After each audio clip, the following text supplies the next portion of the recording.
there, but for the grace of God go I, so every day is a bonus.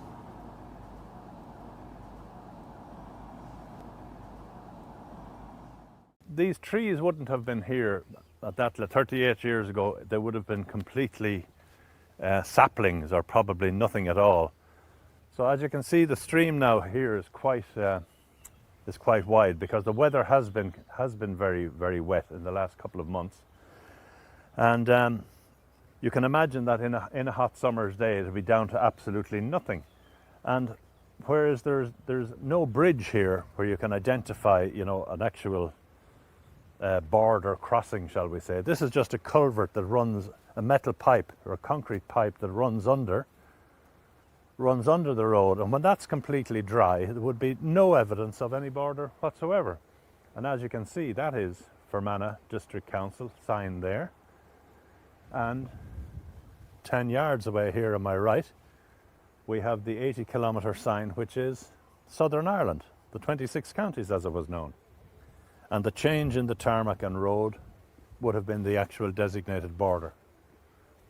So at the time I had my troops out here, and we advanced from this side across the stream. I had deployed men on the high ground left and right for security, and the bomb sign was roughly here in front of us, where we are now, BOMB, as it was on the main road.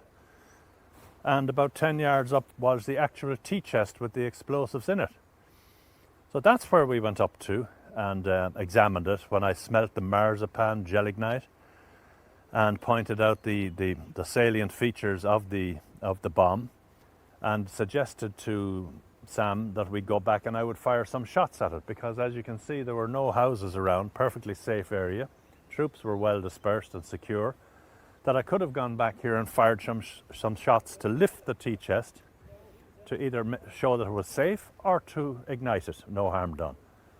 Now this particular section of the road here, this indentation here, that would be the actual location of the bomb itself, and that complete crater from there to here would have been the 8 or 10 feet that were blown out by this actual bomb that was there.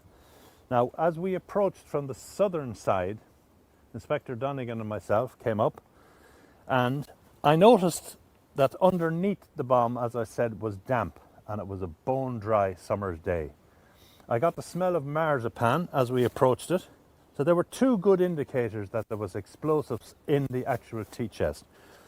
As we got closer, we got down on our hunkers, and there was a wire on top knotted, and on the other side another wire, which led me to believe that there was a trembler switch operating inside the actual tea chest. And Sam put his glasses back into his pocket, the ball of twine into his, turned around. I was here, and he turned around and said, "I wonder, is it So he actually covered the blast, and I only got the bit that went out between there and over there.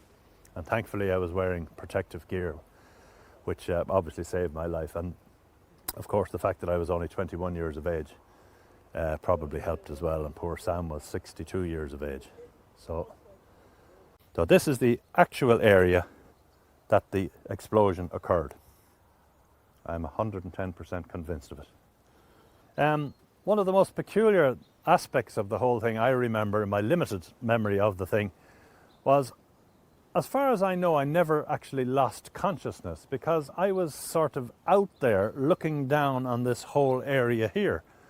And I could see, in my mind's eye anyway, I could see the position of, God rest him, poor Sam. I could actually see myself having been blown down the road almost to the signpost down there. But I could feel absolutely no pain. I also noted the location of all the surrounding troops who were doing the security, and of our vehicles where we had parked up. But as I said, I can feel no pain. Now, I couldn't have seen anything physically because my eyeballs were burnt and my eardrums were blown in and profusely bleeding, I'm told.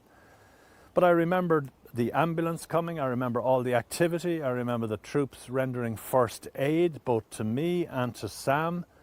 I remembered the ambulance arriving after some time. I remembered the organisation, the systems that were gone through, the protocols. I remember the priest coming and giving me the last rites, and he was shaking holy water on me, and I grabbed the bottle off him. I was so thirsty because my inner lungs were burnt from the flame and flash of the bomb. And as I say, I was in this white place, peaceful place, looking down on everything, and I thought, this is it, I'm going to meet the boss. But it didn't happen, and slowly but surely I regressed back into the hospital situation and the trauma of all that.